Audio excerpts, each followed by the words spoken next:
Hey there everybody out in YouTube land. Welcome to my first video.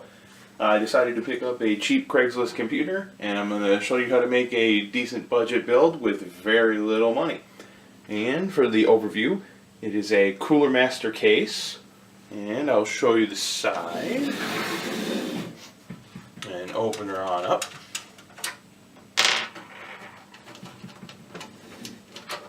Alright. And here we are to the most immaculate interior I've ever seen on any computer I bought on Craigslist, which at this point is very many. It's a quad-core i5 2310, a 500 watt Cooler Master power supply, an Intel H61 motherboard, a GeForce 210 which we'll be ripping out today, and a Seagate Barracuda 250 gig hard drive. Overall it seems to run fantastically. Best $180 pickup I've ever had, which is very good. And on the back panel, we have surprisingly a parallel port. Wasn't expecting to see that when I bought this. But I will pick this up here in a second when I install the... And the first GPU I've decided to test for this build, there will be 3 more after this, is an R7 250. It's a 2GB DDR3 version, bought from Best Buy. It's XFX, has a lifetime warranty. One of the reasons I picked it up, because I will be keeping this card where I will be selling the others. So we'll open it up here.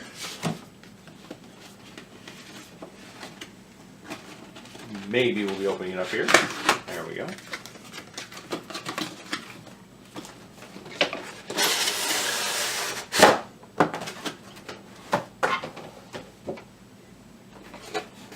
And this is a double slot GPU with 2 DVI, a display and an HDMI. Also comes with a DVI to VGA adapter. Driver's disc, which isn't very valuable because I'll be installing the newest driver from the website, as I recommend everyone does. Warranty information. And the CD install guide. Underneath that, we have the GPU itself.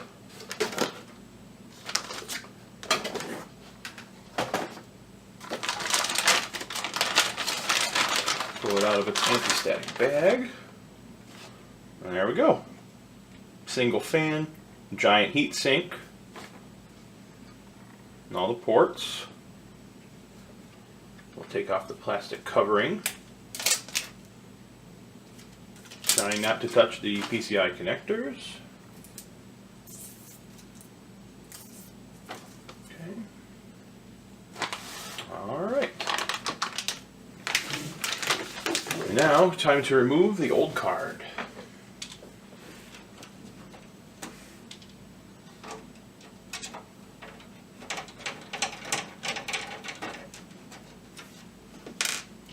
Alrighty.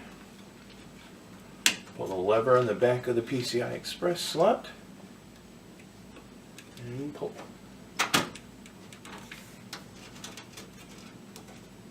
There we go. And the old GPU's out. It's an MSI, has a fan on it. Checked, even though it's not on here, it is definitely a GT 210. Not a very good card. Especially not for the gaming I'm trying to do on this. But I'll prepare the case for the next graphics card install and I'll be back. Alright, welcome back. All I had to do was break off these, which I really hate. I wish they were the ones where you could just unscrew them and take them out, because it means you can never put it back in and you always have an empty hole in the back. And that always drives me insane. But nothing I can do about that now. Time to make sure the graphics card has nothing on it and put it in. Route it around all the cables. Don't tell me the SATA cable is in the way. I can fix that really quick. Yes, I dropped the card really hard.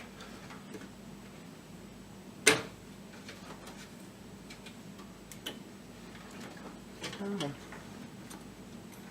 There we go. In. And all of these ports are SATA 2.0. so it doesn't matter which ones I switch around, still work just fine.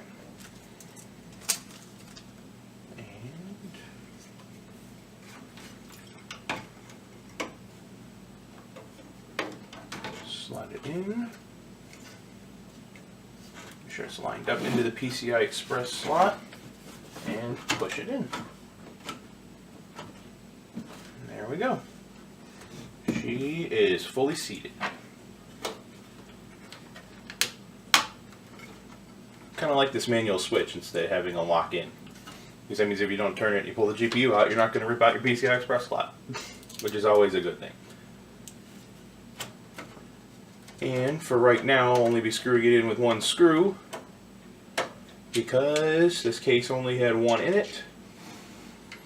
And I'm going to have to look and try and find the second one. But luckily it's not a very big cart. Alright, and we have the full install. And that should be it for this video. I should have another one coming out soon where I add a fan to the front and start with the Windows installation. Right now it is running 8.1 Pro. It is a fresh install and it is legal.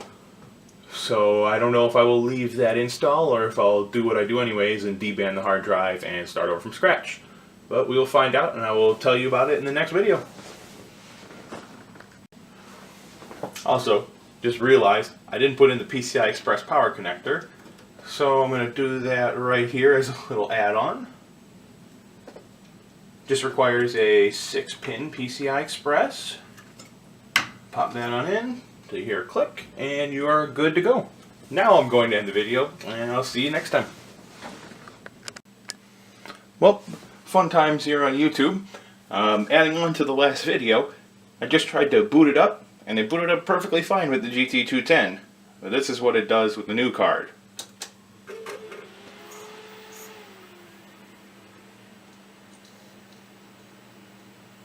Now it's definitely posting, and it's booting up like it should. No video whatsoever. Card has been reseated, cable's been changed, nothing. And have no idea why. And I will say this is also not the first time I've had this happen with an XFX card. So let's hope maybe I can figure it out. Otherwise, I guess I'll be going and returning it and exchanging for another one. But you'll find out next time.